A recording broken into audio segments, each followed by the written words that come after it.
So our theme for this month is the Bible, growing roots in God's Word. So sa Tagalog, verbong is ugat at wings is pakpak. So lilipad, parang agila, verbong. Yan. So siguro for the first 6 months of our study, we're gonna deepen our roots. Sabi mo nga, yung ugat ng salita ng Lord at sa atin, and after 6 months, and then we are able to fly now. Magkaroon na tayo ng pakpak dahil sa mga pinag-aralan natin. So today, we're going to study about the story of the Bible. One is Dreams. in visions Yeah, in visions. In signs. and miracles. Right? So those are the 4 that we just list here in the ways why God revealed Himself, aside from revealing His ways through the prophets. God's final revelation is through the Son. And the Son is considered as the Word of God. Remember John 1:1, right? The Word became flesh. Right? And our text clearly states that, but in these last days, He has spoken to us through His Son. So God is speaking to us through God through His Son, then is not only final, it is also complete. Remember our passage, Brother John, in Hebrews chapter 1, verse 2 to 3, also gives us some explanation about the nature and role of our Lord Jesus Christ. And He is declared as number 1, agent of creation, the one through whom God created the universe. And number 2, heir, chosen to possess all things at the end. And number 3, exact image of God, the exact likeness of God's own being. And number 4, sustainer, sustaining the universe with His powerful word. And number 5, He is our Redeemer, achieving forgiveness for the sins of mankind. And lastly, He is our eternal King, the King of Kings. He sat down in heaven at the right hand of God. There is no doubt that the main purpose in sending His final revelation, the Son, is to redeem sinners. In our focal point, we can read that one in the passages of Galatians, right? And even in the passages of the Gospel of John, and even in the book of Romans, and even in the epistle of 1 John 5:13. So yes, you can read it in Galatians chapter 4, verse 4 to 5. But when the right time finally came, God sent His own Son. He came as the son of human mother and lived under the Jewish law to redeem those who were under the law, so that we might become God's children. Amen. So He said that to redeem those who were under the law so that we might become God's children. So also, in John chapter 20, verse 31, in the Gospel of John, He also states that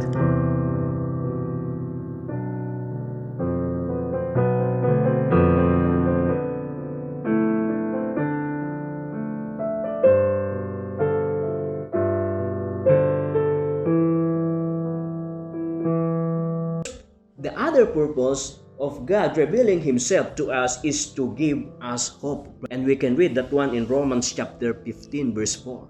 So we know now the main purpose why God has sent His Son, and that is to give us hope. Romans chapter 15, verse 4, Brother June.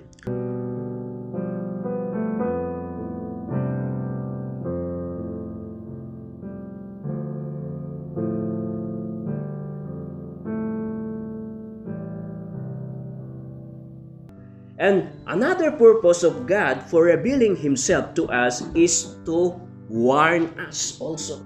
So the Bible is not only like a love letter wherein it's all about sweet words, just suit your taste, or you're gonna relax, or you're gonna be blessed. But the Word of God also, one purpose of the Bible is to warn us also. In 1 Corinthians chapter 10, verse 11, Brother John. Okay. These things happened to them as examples and were written down as warning for us. Amen. That is to warn us. Amen. So, also, the other purpose of God for revealing Himself, not only to give us hope, not only to warn us, but to assure believers of eternal life. That is one of the purpose, to give us assurance that when we die, there is a second life, and that is eternal life. Hindi mo alam kung mabubuhay pa tayo ngayong taon. Hindi nga natin alam kung bukas o makalawa ay nandito pa tayo. Pero ang sabi ng Bible, one of the purpose of God for revealing Himself is to give us eternal life. And He said, I am writing this to you so that you may know that you have eternal life, you that believe in the Son of God. Amen. It's very clear Amen. that those who wants to have eternal life, you should believe in the Son. So that's the ways and purposes of God for revealing Himself. And there are advantages of a written revelation. As noted earlier, God has spoken to His prophets in various ways. Angels, dreams, visions, miracle, voices of creations and conscience, and many others were used. But God finally decided to use a written revelation. So, why do you think, Brother Bong, God finally chose to reveal Himself through a written revelation in the Bible? Is there are some several advantages to this method? Di ba tayo, mga tao tayo, anong age na tayo? Nasa 40s na tayo, hindi ho ba? So in the next 50s and 60s, actually, we will have now Alzheimer's or ano ba yung sakit sa memory? Dementia. Dementia, di ba? So hindi mo na ma-remember. Actually, we have this memory problem. We cannot remember everything. But if we put it into a written, it would be permanent. And that is one of the advantages of a written revelation. And also precision. It should be precise and accurate. And it is a common experience that thoughts become more precise as they are expressed. And number 2, propagation. A printed material can be reproduced in a massive scale. Written propagation is also less susceptible to corruption and errors. And lastly, one last advantage of a written revelation, Brother Jun, is preservation. We know that we could trust our notes more than our memory. No wonder God gave us the Bible. And through it, the prophets of 1,000 years still speak to us today. Through it, Jesus still speak to us today. So, can you imagine if the Bible or the Gospel was not written? And it's just, like a succession story. Hearsay, right? From generation to generation. So there will be errors for each generation telling stories. But if it's a written revelation, Brother John, so it would be precise, it would be preserved. Kaya nga, Brado, maalala ko nung high school ako. Mayroon yung libro natin sa Araling Panlipunan na about yung creation ng solar system. Mayroon doon nakalagay doon na like Big Bang Theory, pero wala yung creation na spiritual, kung maalala mo. Kung kaya ang unang tanong ng mga estudyante sa teacher namin, kung alin doon ang tama. Ang sabi niya, dahil sa mga text na yon ng SEDP nung araw, wala yung creation na galing sa mga religious na gaya ng Genesis. So, ang sabi niya, naniniwala pa rin ako sa spiritual, sa religious creation ng solar system.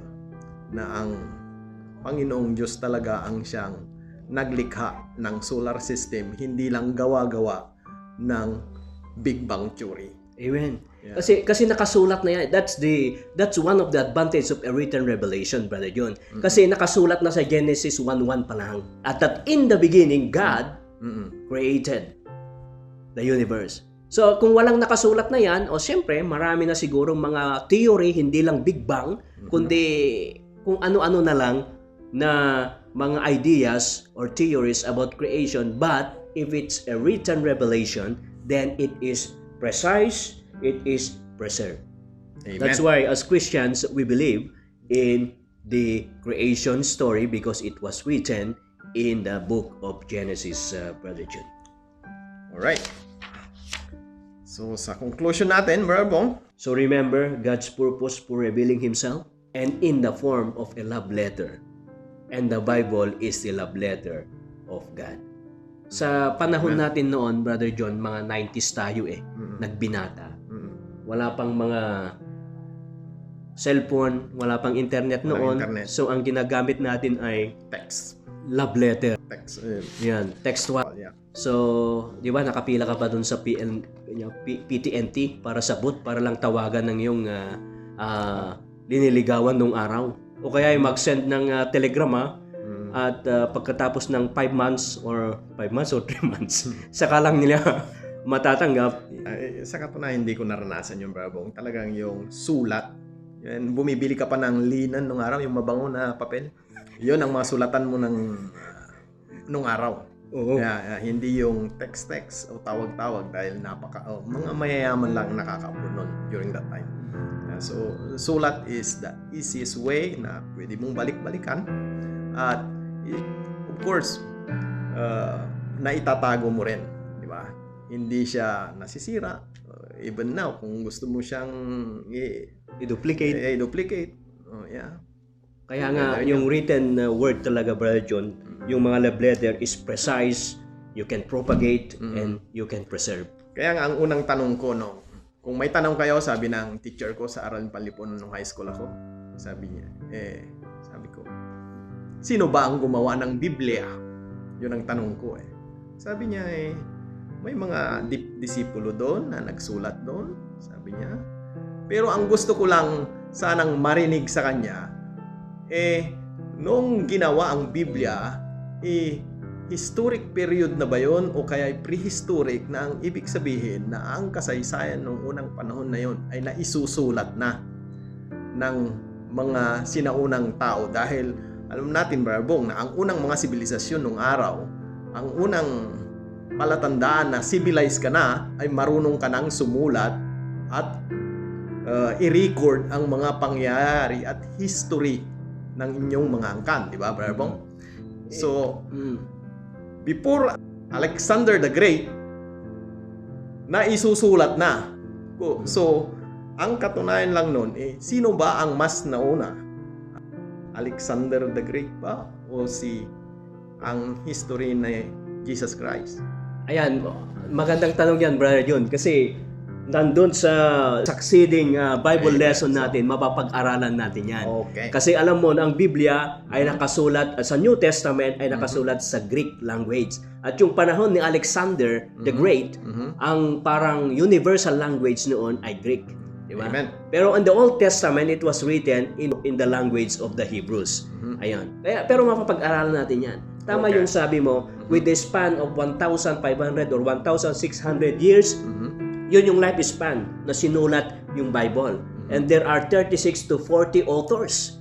And the first author of the Bible died 1,600 years ago before the last writer of the Bible was born. Amen. Can you imagine that? So if there is no, the hand of God, of course we believe that the Holy Spirit is the author of the Bible. So if it's just a book, like ordinary book, Yes. would that matter? Diba? Ang hirap sumulat. But this one, many different authors with a 1,600 life span of years, time frame, there is only one team. Kaya siguro na-discover, Brother Bong, yung tinatawag nilang anthology. Yung collecting of the books. Ayan. Volume of books. That just inspired according to the tradition nung araw na siyang I don't know, na siyang practice na ng mga tao na sa matuwid na pamumuhay. Ayan. Tama yan, Brother John. Kasi yung Bible talaga is a collection of many books. Di ba? Hindi lang sinabing Bible is just one book. It's a collection of many books. Remember, we have 66 books in our Bible, right? But we're gonna study later on about the Apocrypha and other different books, right? Remember that the advantages of a written revelation is it is precise, it can propagate, and it can preserve. Precise. So, ibig sabihin, kahit ordinaryong tao, naiintindihan at nauunawaan niya ang Biblia. Tanong, paano natin masasabing, sabi ko, na ang Biblia ay totoo? Nung tinanong ko yung mga nurses, misis ko, sabi ko, totoo ba, misis, na ang mga lalaki ay kulang ang tadyang kumpara sa mga babae? Sabi niya, totoo daw, Brother Bong. Ibig sabihin, sabi ko, sa common pag-iisip lang ng isang ordinaryong tao, na ang sa Genesis kasi, noong nilikha ng Diyos ang tao, kinuha niya ang babae sa tagyang ni Adan. Amen. Amen? Amen. So, Yeah. yun na lang ho mga kapatid ang pinaka-precise at common na pangunawa natin kung paano po natin mapapatunayan na ang Biblia ay totoo bago pa man na-discover ang sinsya. Oh, tama, Brother John, kasi Yes. tignan mo, lahat nakasulat na sa Bible. Di ba? We are just actually, as of today, we are just rediscovering what Amen. is written in the Bible. Everything is written in the Bible. We are just rediscovering. We are just reinventing what is in the Bible. Remember in 1969, remember that? Ang pag-unawa ng maraming Kristiyano noon, di ba, na ang earth is the center of the solar system. Amen. Right? And the earth is flat, right? But in 1969, Apollo 11, the first human beings in the moon, pinicturan nila yung earth. Bilog Diba? pala. Bilog pala. Nakasulat na doon sa Old Testament. Long time before 1969, nakasulat na doon that the earth is round. So, ganun din yung idea na nangyayari ngayon sa bansang Israel na yung Bible ang ginagawa nila ngayong base para sa mga pagdidiscovery ng mga archaeologists. They call it biblical archaeologists, na yung Bible ang kanilang base para mapatunayan at marami na silang nadidiscovery, gaya ng sinabi mo yung mga scrolls from the na ibig sabihin na ibig sabihin talagang naire-record yung mga kasaysayan at history pa ng mga unang Israelita, Hebrews. To make the Yes. story short, Brother Yes. John, lahat ng nakasulat sa Bible, even jots and tittles, yung jots and tittles, it's yung parang kahit kama or period, yan, di ba, ay may importansya, di ba, ay katotohanan. So, hindi kathang isip, kundi lahat ng nakasulat doon ay katotohanan. And what we only discover today is nadidiscover lang natin yung nasa kakasulat na matagal sa Bible, Brother John. Amen. Okay, so let's go now to our application. So since God has taken the initiative of communicating to us through the Bible, you can demonstrate your appreciation for the Bible. And we can do this by personally studying the Bible, meditating on Scripture, memorizing verses, applying it into our lives, and encouraging others to do the same. And even, Brother John, take note, inviting them to listen and to watch and participate to this virtual Bible study. Amen. Nais kong maibahagi ka sa lahat ng tao para ang kaligtasan ay